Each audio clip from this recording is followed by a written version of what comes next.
आएंगे। उत्पत्ति की पुस्तक, जैसा आप जानते हैं कि बाइबल की शुरुआत है, या फिर इस दुनिया की शुरुआत है।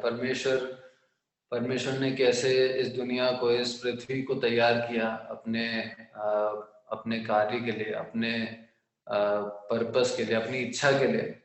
किस रीति से मनुष्य को बनाने से पहले संसार की इस पूरे संसार की सृष्टि करी, मनुष्य के लिए इस पृथ्वी को तैयार करा। और उसके बाद हम देखते हैं किस रीति से मनुष्य को बनाया, आदम और हव्वा को बनाया।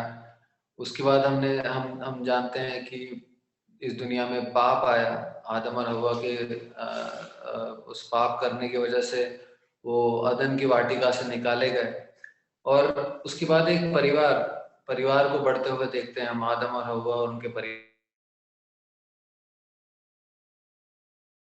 उनमें भी पाप आया। और आखिर ऐसी स्थिति आ गई जब मनुष्य के हर कार्य में, हर विचार में हम पढ़ते हैं कि सिर्फ पाप था, उनके विचार में पाप था, उनके कार्यों में पाप था। वो परमेश्वर से दूर हो गए थे। परमेश्वर को एक बहुत दुखी कर देने वाला एक समय आया, और परमेश्वर दंड के रूप में इस दुनिया में एक जल प्रलय भेजते हैं। उसके बाद उस जल प्रलय में भी परमेश्वर ने कुछ मनुष्यों को बचाया। नूह और उसका परिवार, नूह, उसकी पत्नी, उसके 3 बच्चे और उनकी पत्नियां, और कई सारे पशु पक्षी बचे। परमेश्वर ने उस परिवार को लिया, और उस परिवार में से फिर आगे के परिवार आए। 11वें अध्याय तक हम बहुत एक जनरल बातें देखते हैं, बहुत सारे परिवारों के विषय में, पाप के विषय में हम देखते हैं। लेकिन जैसे ही हम 12वें अध्याय में पहुंचते हैं, या फिर 11 के अंत से हम एक व्यक्ति के बारे में, जिसको परमेश्वर ने चुना, उसके बारे में पढ़ना शुरू करते हैं।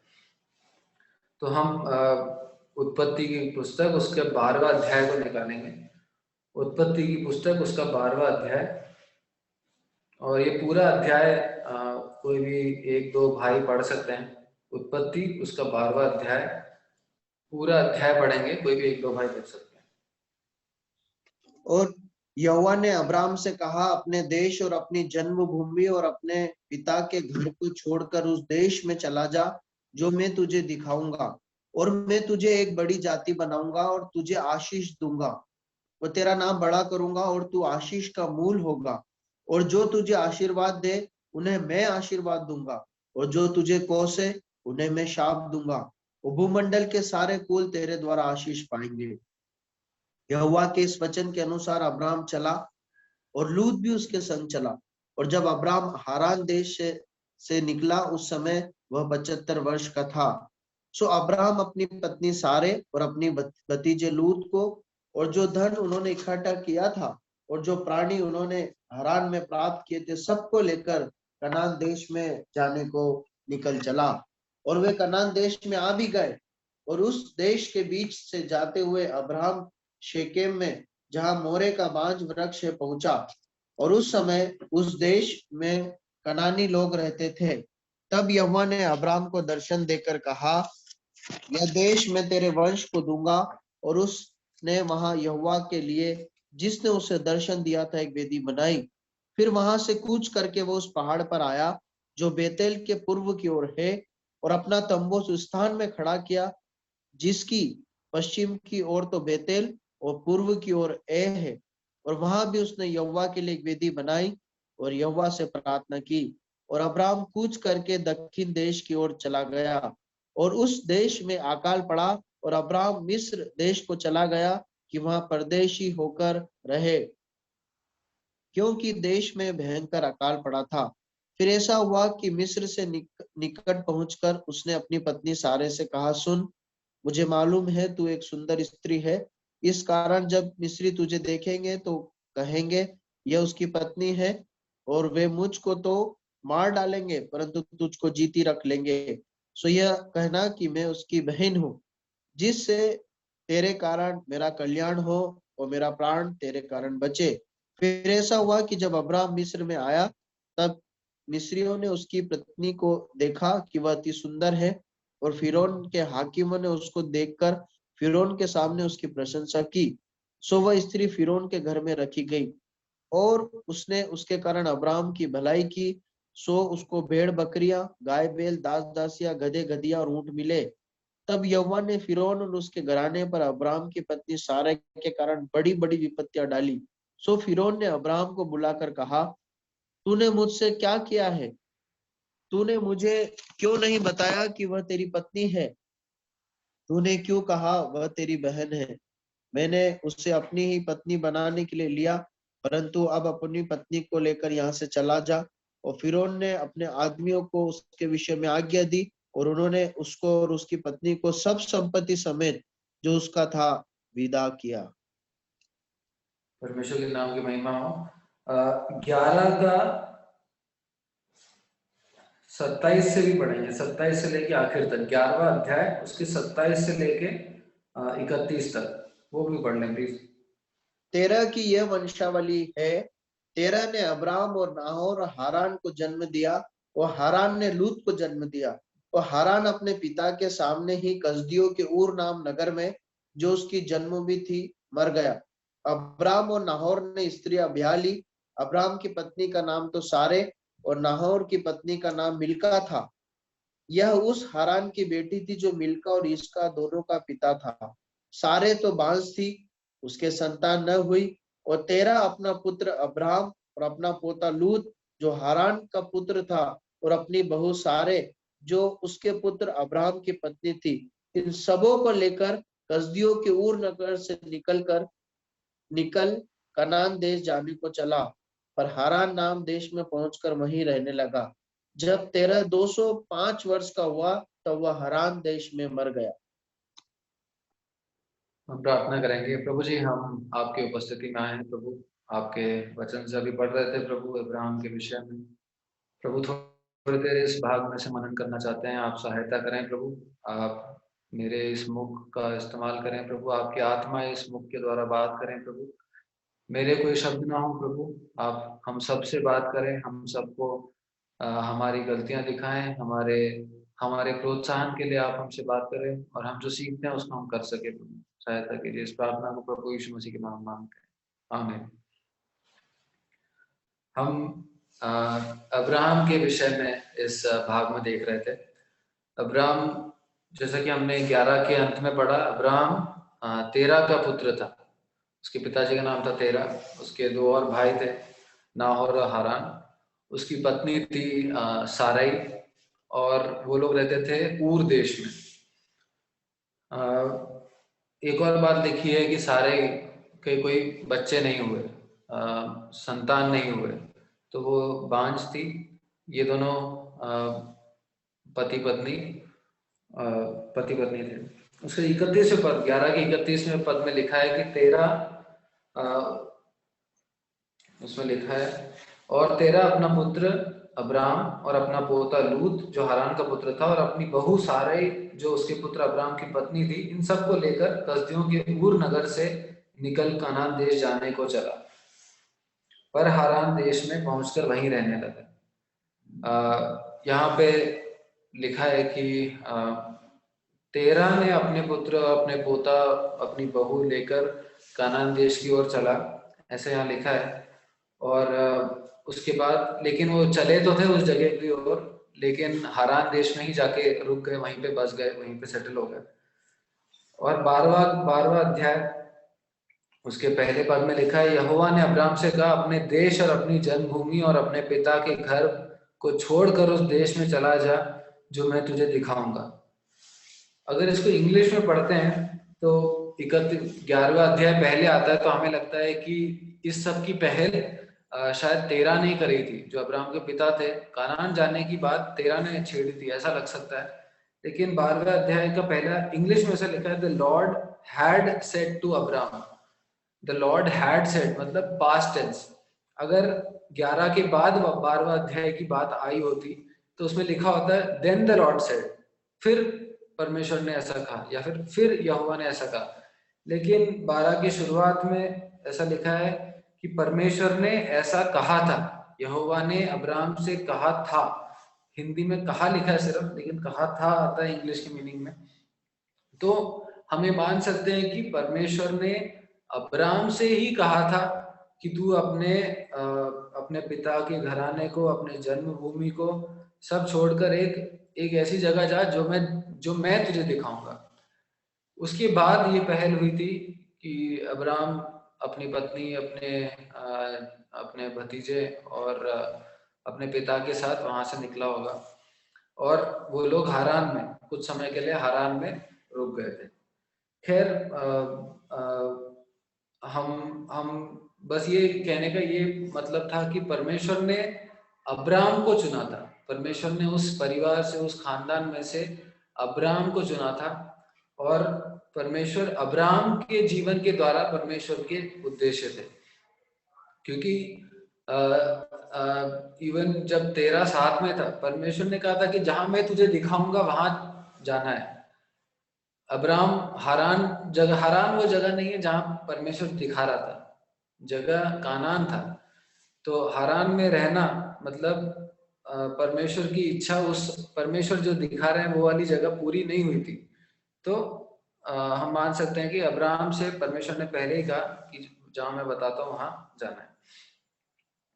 खैर, परमेश्वर की यहाँ पे हम देखते हैं कि परमेश्वर ने उससे कहा, 12वें अध्याय में आ जाएंगे। परमेश्वर ने उससे कहा, यहोवा ने अब्राहम से कहा, अपने देश और अपनी जन्मभूमि और अपने पिता के घर को छोड़कर उस देश में चला जा जो मैं तुझे दिखाऊंगा।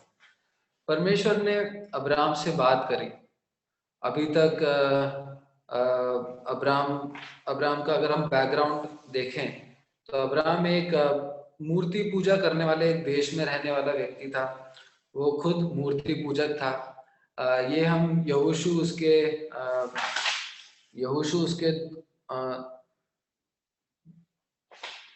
24:2 पढ़ लीजिए कोई भी।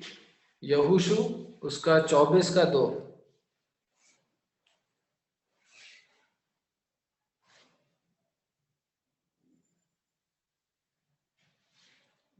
यहोशू उसका 24:2। तब यहोशू ने उन सब लोगों से कहा, इस्राएल का परमेश्वर यहोवा इस प्रकार कहता है कि प्राचीन काल में इब्राहिम और नाहोर का पिता तेरह आदि तुम पुरखा परात महानद के उस पार रहते हुए दूसरे देवताओं की उपासना करते थे।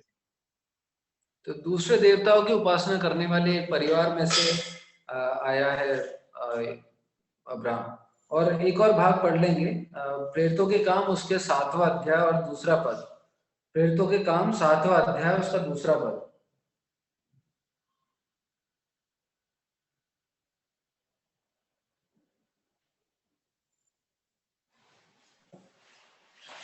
स्तिफनुस ने कहा, हे भाइयों और पितरों, सुनो। हमारा पिता अब्राहम हारान में बसने से पहले जब मेसोपोटामिया में था तो तेजोमय परमेश्वर ने उसे दर्शन दिया। और आगे पढ़ लें। और उसने कहा, तू अपने देश और अपने कुटुंब से निकलकर उस देश में जा जिसे मैं तुझे दिखाऊंगा। तो एक बात तो ये जो हमने यहोशू में पढ़ा कि अब्राहम एक दूसरे देवताओं को पर की आराधना करने वाला एक व्यक्ति था। और प्रेरितों के काम में हमने पढ़ा कि जब वो मेसोपोटामिया में ही था, हारान में रहने से भी पहले, तब परमेश्वर ने उससे कहा कि अपने देश को, अपने जन्मभूमि को छोड़ के वहां से जा। खैर, परमेश्वर ने उससे बात करी और जो परमेश्वर ने उससे कहा उस पर अब्राहम ने विश्वास किया। अगर हम अब्राहम के उस समय के बारे में सोचें तो तब कोई डॉक्यूमेंट नहीं था या फिर कोई लिखा पढ़ी दस्तावेज नहीं थे जो कि प्रूव करें कि ये परमेश्वर ही मेरे से बात कर रहे हैं। या फिर ऐसा भी और कोई उसके शायद उसके जीवन में, उसके आसपास रहने वालों के बीच में ऐसा कभी रहा नहीं होगा कि परमेश्वर ने किसी से बात करी हो। लेकिन तो ऊपर से तो देखा जाए तो कोई प्रूफ नहीं है, कोई प्रूफ नहीं है कि परमेश्वर ही अब्राहम से बात कर रहे हैं। लेकिन अब्राहम से जब परमेश्वर ने बात करी तो अब्राहम ने यकीन किया, अब्राहम ने भरोसा किया कि हाँ ये परमेश्वर है। उसने पहली बात ये भरोसा करी कि हाँ ये परमेश्वर मेरे से बात कर रहे हैं, और दूसरी बात, जो भी परमेश्वर मेरे से कह रहे हैं वो सच है। ये बात, इन दोनों बातों पे अब्राहम ने यकीन करा, भरोसा किया। और क्यों करा? क्योंकि उसको विश्वास था। विश्वास क्या है? हम इब्रानियों उसके 11वें अध्याय में आए तो इब्रानियों उसका 11 का 1 उसमें लिखा है, अब विश्वास आशा की हुई वस्तुओं का निश्चय और अंधे की वस्तुओं का प्रमाण है। आशा जो जिन चीजों की हम आशा करते हैं, होप करते हैं, वो हमने देखी नहीं हुई। और उसमें लिखा है थिंग्स अनसीन, या फिर अनदेखी वस्तुएं। तो बिना देखे, बिना जाने, बिना किसी प्रूफ का हिंदी क्या आप बता सकते हैं? प्रमाण। बिना किसी प्रमाण के किसी चीज पर विश्वास कर देना, किसी प्रूफ के विश्वास कर देना कि ये सच है, उसे कहते हैं विश्वास। तो अब्राहम, जिसके पास कोई प्रूफ नहीं है, कोई पुरानी हिस्ट्री नहीं है, कोई दस्तावेज नहीं है, कोई बताने वाला नहीं है, वो व्यक्ति परमेश्वर की वाणी सुनता है, परमेश्वर उससे बात करते हैं, परमेश्वर उससे कुछ कहते हैं, और वो सुनता है विश्वास के द्वारा। वो विश्वासियों का पिता कहा जाता है। लेकिन ये विश्वास कहाँ से आता है? हमारे जीवन में हम जानते हैं कि परमेश्वर हमसे कैसे बात करेंगे, हम जानते हैं कि परमेश्वर हमें अपने वचन के द्वारा बात करेंगे, हम जानते हैं कि परमेश्वर कई बार कुछ मैसेजेस के द्वारा, वो भी सोर्स, अल्टीमेट सोर्स होता है कि परमेश्वर अपने वचन के द्वारा बात करते हैं। या फिर परमेश्वर कई बार हमें विजन दे सकते हैं, हमसे पर्सनली बात कर सकते हैं, हमारे मन में कुछ बातों को डाल सकते हैं, हम पवित्र आत्मा हमें कुछ चीजों के लिए चिता सकता है। लेकिन परमेश्वर से ही हम सुनते हैं, इस बात का हमें भरोसा है। लेकिन ये विश्वास कहाँ से आता है? हम उस पर विश्वास कर ले कि हाँ ये परमेश्वर है, ये विश्वास कहाँ से आता है? रोमियो उसका 10वां अध्याय निकालेंगे, रोमियो उसका 10वां अध्याय, उसका 17वां पद, रोमियो 10 का 17, उसमें लिखा है, सो विश्वास सुनने से और सुनना मसीह के वचन से होता है। विश्वास सुनने से होता है। कई बार हम सुनते हैं और मसीह के वचन को ही सुनते हैं, लेकिन विश्वास नहीं आता या विश्वास नहीं होता। हम यहाँ पे अब्राहम को देखते हैं, उसको नहीं पता कि उसको डाउट हो सकता है, उसको शंका हो सकती है कि ये कौन मेरे से बात कर रहा है। उसको उसके पास, जैसा बार बार बोल रहा हूँ, कोई प्रूफ नहीं है, अनदेखी चीज है, लेकिन किसी ने उससे बात करी और उसने विश्वास किया कि वो परमेश्वर है। परमेश्वर के वचन के द्वारा ही विश्वास आ सकता है। यहाँ पे 17वें पद में लिखा है, रोमियो 10 के 17 में, सो विश्वास सुनने से और सुनना मसीह के वचन से होता है। हमें मसीह के वचन को सुनना होगा, हमें बार बार सुनना होगा, हमें पढ़ना होगा। मसीह के वचन को सुनने का मतलब ये नहीं है कि हम कोई जो बोल रहा है सिर्फ वही सुने। सुनने का मतलब है कि हम पढ़ें, हम बाइबल को पढ़ें, हम वचन को पढ़ें, हम उस पर मनन करें, तो आपको सच में एक्सपीरियंस होगा कि परमेश्वर मेरे से बात कर रहे हैं। हमें सच में ये बात प्रूव हो जाएगी कि परमेश्वर मेरे से बात कर रहे हैं। हम जब बाइबल को पढ़ेंगे, उसके साथ समय बिताएंगे, वो जो चीजें लिखी हैं वो सिर्फ एक कहानी या एक किताब की तरह ना पढ़ेंगे, उस पर मनन करेंगे, उस पर मेडिटेट करेंगे, तो सच में एक ऐसा एक्सपीरियंस होगा जब परमेश्वर हमसे बात करेंगे। और जब परमेश्वर हमसे बात करेंगे तो हम सुनेंगे, और जब हम सुनेंगे तो हमारा विश्वास बढ़ने के लिए सबसे पहले विश्वास होना जरूरी है। अब्राहम के जीवन में विश्वास सबसे पहले उत्पन्न हुआ। फेथ वॉज क्रिएटेड, या फिर फेथ को बनाया गया उसके अंदर परमेश्वर के वचन के द्वारा। परमेश्वर ने जो कहा सुनने के द्वारा विश्वास बना, विश्वास उत्पन्न हुआ, और आगे जाके हम देखते हैं कैसे वो विश्वास बढ़ता गया। परमेश्वर हमारी सहायता करे कि हमारे अंदर कई चीजों पे विश्वास है, फेथ है कि हाँ ये हो सकता है, क्योंकि हमें शायद एक्सपीरियंस हो। लेकिन फेथ सिर्फ एक्सपीरियंस पे नहीं होता, कई बार होता फेथ उन चीजों पे नहीं होता जो हमने देख ली है। फेथ उन पे होता है जिन चीजों को हमने देखा नहीं है, जो हम जानते नहीं है, जिसके बारे में हम सोचते हैं कि ये तो इम्पॉसिबल है, ये तो हो ही नहीं सकता। फेथ इन सब विषय में होता है। हम प्रभु से प्रार्थना करें कि हम प्रभु के साथ समय बिताने वाले बने, हम प्रभु के वाणी को सुनने वाले बने, प्रभु के वचन को सुनने वाले बने, और वचन को सुनकर हम में विश्वास उत्पन्न हो, हम में विश्वास बढ़े। प्रभु हमारी सहायता करे। तो सबसे पहले परमेश्वर ने बात करी, परमेश्वर ने, यहोवा ने बात करी, अब्राहम ने सुना, अब्राहम में विश्वास उत्पन्न हुआ।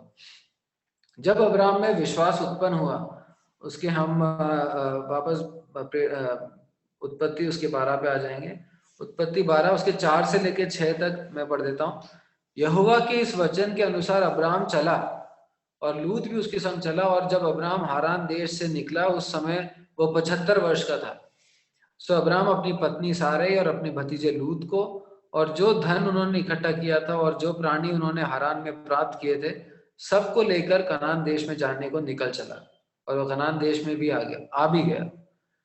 उस देश के बीच से जाते हुए अब्राहम शेकेम, जहां मोरे का बांज वृक्ष था, पहुंचा। उस समय उस देश में कनानी लोग रहते थे। 4वां पद लिखा है, यहोवा के इस वचन को सुन के अनुसार अब्राहम चला। जब परमेश्वर हमसे बात करते हैं तो हमें विश्वास उत्पन्न होता है, हमारा विश्वास बढ़ता है। लेकिन विश्वास दिखता कैसे है? जब हम उस जो चीज परमेश्वर ने कही है उसको हम मानते हैं। ओबीडियंस जब हमें होता है, जब हम आज्ञाकारी होते हैं जो परमेश्वर ने कहा है। अब्राहम ने कनान नहीं देखा, और जब परमेश्वर ने अब्राहम को बुलाया था तो उन्होंने ये नहीं कहा था कि कनान देश में जाओ। परमेश्वर ने कहा था जहां मैं दिखाऊंगा वहां जाओ। तो अब्राहम को नहीं पता कि वो कहाँ जा रहा है, अब्राहम को नहीं पता कि वहां जाके क्या होने वाला है और परमेश्वर उससे क्या चाहते हैं, लेकिन वो जा रहा है। उसके विश्वास का रिजल्ट क्या था कि उसने उस परमेश्वर की कही हुई बात को माना। सिर्फ ये कहना कि मैं विश्वास करता हूं लेकिन उसके बारे में कुछ भी ना करना, वो उसका कोई अर्थ नहीं है। अगर हम किसी चीज पे विश्वास, अगर प्रभु हमसे, अगर अब्राहम की तरह हमसे कहते हैं कि तुम्हें इस जगह जाना है, हम कई बार सोचते हैं कि वहां जाएंगे, पहले टिकट के लिए प्लान करेंगे, कौन कौन से टिकट्स अवेलेबल है, कब अवेलेबल है, किस समय पहुंचना चाहिए, वहां पे कैसा क्या माहौल है, ये सब जांच पड़ताल करके हम कई बार जाते हैं। और अगर प्रभु हमसे कहें कि मैं एक जगह दिखाऊंगा वहां जाना है, तो हम शायद जाए ही नहीं। और अगर प्रभु हमसे कहें कि अपने घर बार को छोड़कर, अपनी जन्मभूमि को छोड़कर तुम्हें वहां ही चले जाना है, तो शायद हम और पीछे हट जाने के लिए। हमारा विश्वास कई बार एक्सपीरियंसेस पे, जो हमने अनुभव करे हैं या फिर दूसरों के अनुभव देखकर हमारा विश्वास हो जाता है। लेकिन परमेश्वर हमारी सहायता करें, हम अपने जीवन में अब जितने दिन बचे हैं, हम उन चीजों पर भी विश्वास करें जो हमने आज तक होते हुए नहीं देखा है। हम भरोसा करें परमेश्वर पे कि ये हो सकता है जो आज तक नहीं हुआ है। सिर्फ क्योंकि इस व्यक्ति के जीवन में ऐसा हुआ था इसलिए परमेश्वर मेरे जीवन में भी ऐसा कर सकता है, जरूरी नहीं है। उस व्यक्ति के जीवन में नहीं हुआ, किसी और के जीवन में नहीं हुआ, अब्राहम के भाइयों के जीवन में नहीं हुआ, लेकिन अब्राहम के जीवन में उस विश्वास, उस परमेश्वर की वाणी आई, परमेश्वर पे विश्वास किया, परमेश्वर के विश्वास करके परमेश्वर के आज्ञाकारिता में आगे बढ़ा, इसीलिए वो आज विश्वासियों का पिता माना जाता है, या फिर फ्रेंड ऑफ गॉड, परमेश्वर का मित्र करके भी माना जाता है। तो परमेश्वर हमारी सहायता करें कि हम विश्वास करें, हम परमेश्वर की वाणी सुने, हम विश्वास करें और हम विश्वास करके उस विश्वास में आगे कदम उठाएं, आगे कार्य को करने के लिए कदम उठा सकें। 11 के 8 में भी ये लिखा है, मैं पढ़ देता हूँ।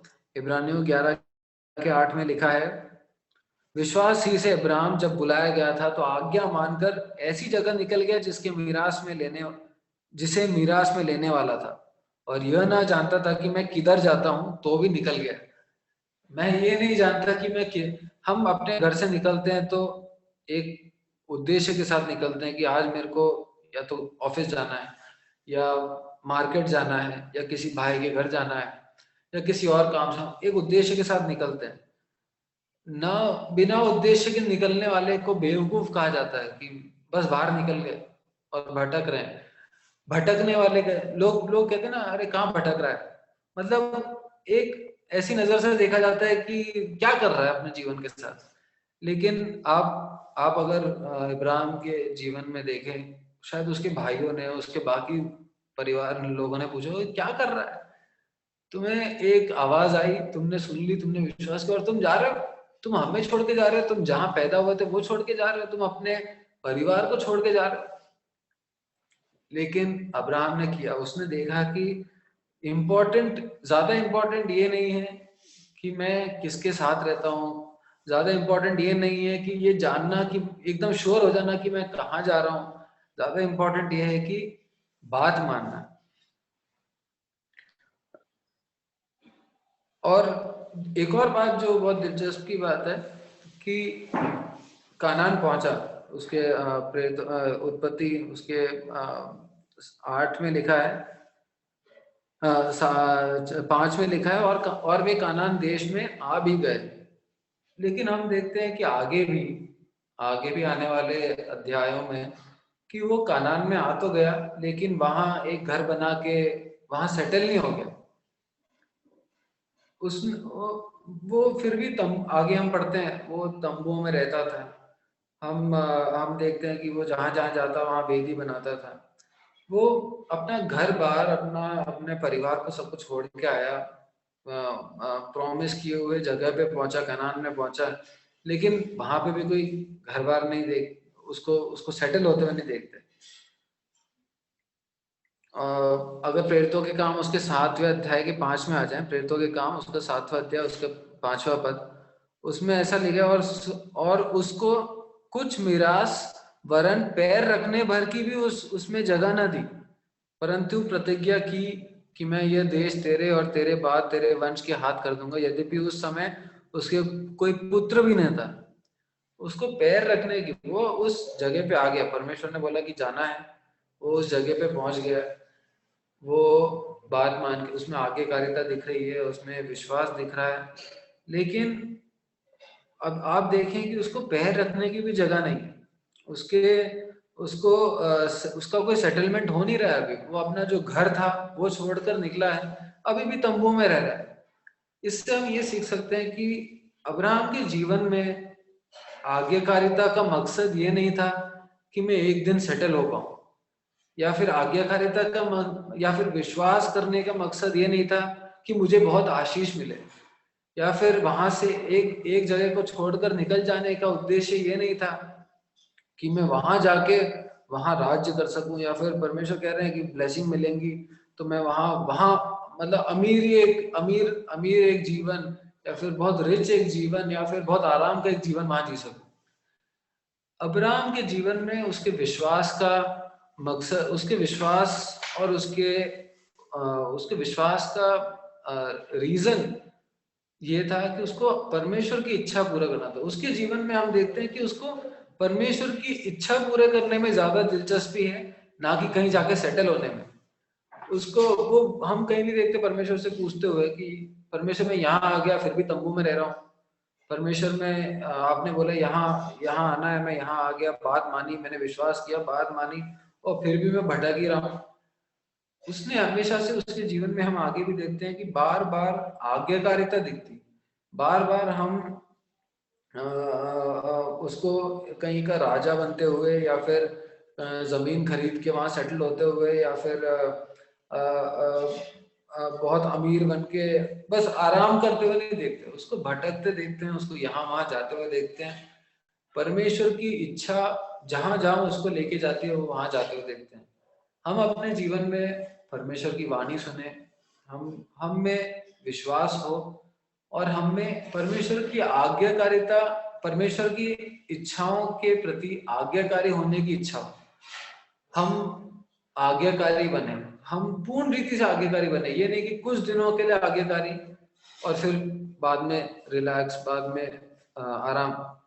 एक भाई से बात हुई थी मेरी पिछले दिनों में, और हम ऐसी जनरली बात कर रहे थे, तो उस भाई ने बोला कि पहले जैसे यूएस में सब क्रिश्चियंस हुआ करते थे, और उसके बाद अब सब लोग या तो एथीस्ट बन गए हैं, या फिर दूसरे भगवानों को मानने लग गए हैं, और बैक साइड हो गए हैं यूएस में विश्वासी। तो ऐसे ही इंडिया में भी आप देखना एक दिन हिंदू सब बैक साइड हो जाएंगे। ऐसा उस भाई ने मेरे से कहा था, छोटा भाई है, उसने मेरे से कहा था। फिर उस भाई ने ही मेरे से कहा कि लेकिन मुश्किल है कि इंडिया में हिंदूज बैकस्लाइड हो, क्योंकि क्रिश्चियन लाइफ में सैक्रिफाइस है, क्रिश्चियन लाइफ में बहुत तकलीफों का एक जीवन हो सकता है, इसीलिए कई बार लोग उसको गिव अप कर देते हैं या फिर हार मान लेते हैं। बाकी बाकी जो हम अपने आसपास जो धर्म देखते हैं उसमें एक सैक्रिफाइस का जीवन या फिर अपने क्रूज अपने आप को इनकार करके प्रभु के क्रूज को लेकर चलने का एक जीवन है ही नहीं। अपने आप को इनकार करना है ही नहीं, अपने इच्छाओं को कर सकते हैं, अपनी इच्छाओं के अनुसार भगवान बना दिए, अपने इच्छाओं को पूरा करने के लिए उस भगवानों में कैरेक्टर डाल दिए। एक ईसाई का जीवन है, एक विश्वासी का जीवन है जिसमें तकलीफें हैं, जिसमें परेशानियां हैं, जिसमें सैक्रिफाइसेस है, जिसमें ना कहना है, जिसमें कई चीजों को जो कि बहुत सबको करते हुए देखते हैं, उन चीजों को ना कहना एक ईसाई के जीवन में। इसलिए हम में सबसे ज्यादा बार भाई बहन पीछे हो जाते हैं या कठिनाई हो जाती है तो पीछे हट जाते हैं, विश्वास से पीछे हट जाते हैं। लेकिन अब्राहम को हम देखते हैं, उसके जीवन में आज्ञाकारिता पूरी करनी है। मेरे को प्रभु जो कह रहे हैं वो पूरा करना है, भले ही मेरे को तंबू में रहना पड़े, भले ही मैं घर से दूर रहूं, लेकिन प्रभु जो कह रहे हैं वो पूरा करना है। हम अपने जीवन में भी ऐसा कर सके, हम विश्वास करें, हम आज्ञाकारी बने, हम प्रभु के इच्छा को पूरा करने वाले बन सके। जब उसने विश्वास किया, जब उसने आज्ञाकारिता दिखाई और जब वो आगे जाके कनान में पहुंच गया तो 7 से 9 पढ़ेंगे। तब यहोवा ने अब्राहम को दर्शन देकर कहा, यह देश मैं तेरे वंश को दूंगा।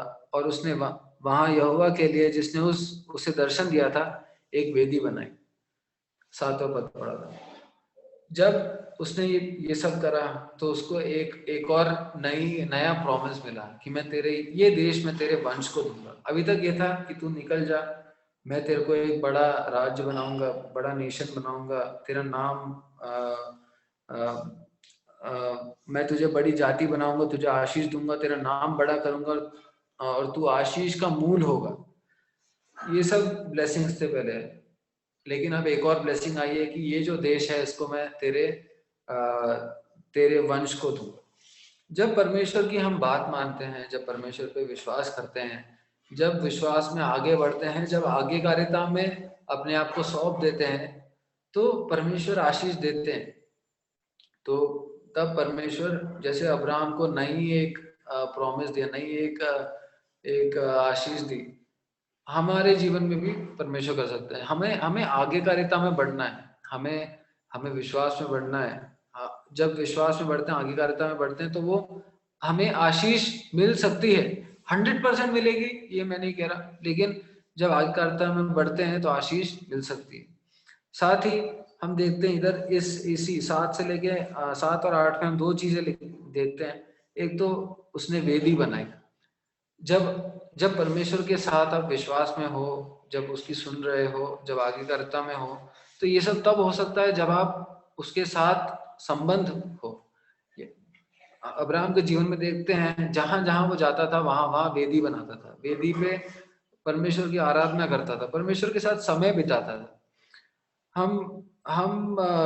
हमें जब आशीष मिलते हैं, जब हमें अनुग्रह मिलता है कि हम उसके इच्छाओं को पूरी कर पाते हैं, जब हमें अनुग्रह मिलता है कि हम विश्वास कर पाते हैं, ये सब परमेश्वर के अनुग्रह से ही हो सकता है। तो हम उसके लिए धन्यवादी हों, हम परमेश्वर की आराधना करने वाले बन सके, हम परमेश्वर को धन्यवाद देने वाले बने, परमेश्वर के साथ समय बिताने वाले बने। ऐसा नहीं होना चाहिए कि इतने टाइम के लिए हमने समय बहुत बिताया, बहुत अच्छा समय था, आज्ञाकारिता थी, विश्वास था, और फिर सडनली डाउन हो गए। जैसे ही हम डाउन होते हैं तो तुरंत पाप या फिर शैतान हम पर अटैक करता है। प्रभु हमारी सहायता करे। और साथ ही हम देखते हैं उसके 8वें पद में, और अपना तंबू उस स्थान में खड़ा किया। वो अपनी उस जगह पे पहुंच गया, लेकिन वो उसका फाइनल जगह नहीं था, वो उसका अंतिम स्थान नहीं था जहां पे वो रहा। वो परमेश्वर की इच्छा पूरी करते गया, परमेश्वर के विश्वास में बढ़ता गया। लेकिन जब विश्वास आया और आज्ञाकारिता आई, आशीष आई, उसके बाद उस विश्वास को टेस्ट करना भी जरूरी है, उस विश्वास को परीक्षा करना भी की परीक्षा करना भी जरूरी है। क्यों परीक्षा करना जरूरी है? ताकि समझ आए कि विश्वास कितना जेन्युइन है। हम पहला पत्रस निकालेंगे, पहला पत्रस उसका पहला अध्याय और उसका 7वां पद।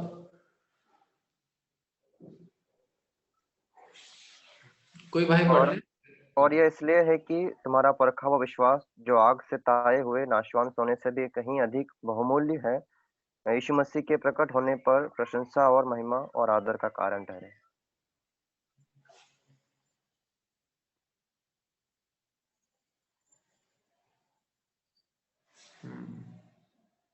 एक मिनट।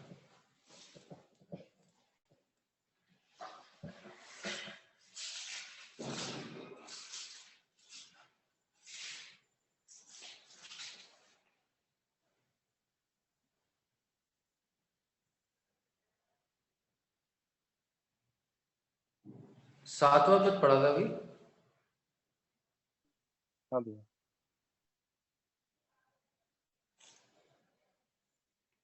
इंग्लिश में लिखा है, these have come so that your faith of greater worth than gold which perishes even though refined by fire may be proved genuine। वो वाला वर्ड आ रहा है क्या उसमें?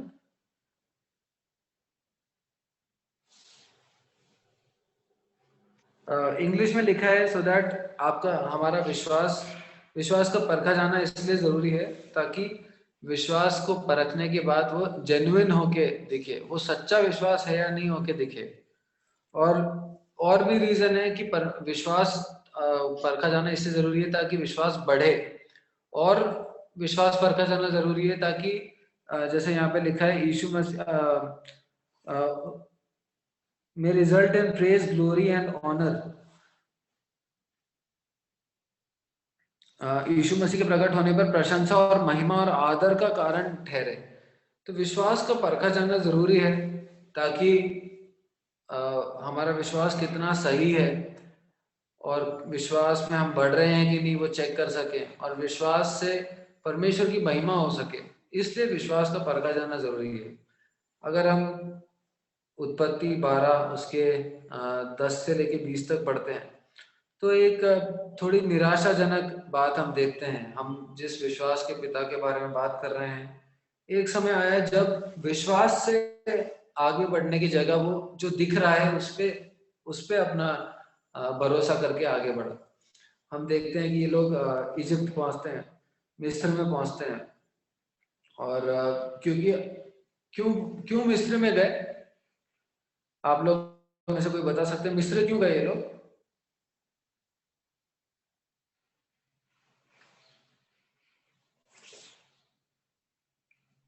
क्योंकि कनान देश में अकाल पड़ा था तो वो मिस्र में गए थे, खाना के लिए वहां पे गए थे। हाँ, तो जीवित रहने। जिस देश में परमेश्वर इनको लेकर आए हैं, बहुत विश्वास और बहुत आज्ञाकारिता के साथ ये लोग यहाँ पहुंचे हैं, लेकिन वहां पे अकाल पड़ा और सीवियर बहुत बहुत ज्यादा बुरी हालत में शायद वो देश रहा। लेकिन उस समय विश्वास, परमेश्वर पे विश्वास करने की जगह जो दिख रहा है कि मिस्र में है अभी भोजन, वहां मिल जाएगा, वहां चले गए। जब हम अपने जीवन, और उसके बाद हम देखते हैं कि उसके बाद वहां पे अब्राहम को झूठ बोलना पड़ा, और अब्राहम उस झूठ में पकड़ा भी गया। भले ही फरो ने कुछ नहीं किया क्योंकि परमेश्वर ने फरो को पकड़ा, पर फरोन को दंड दिया।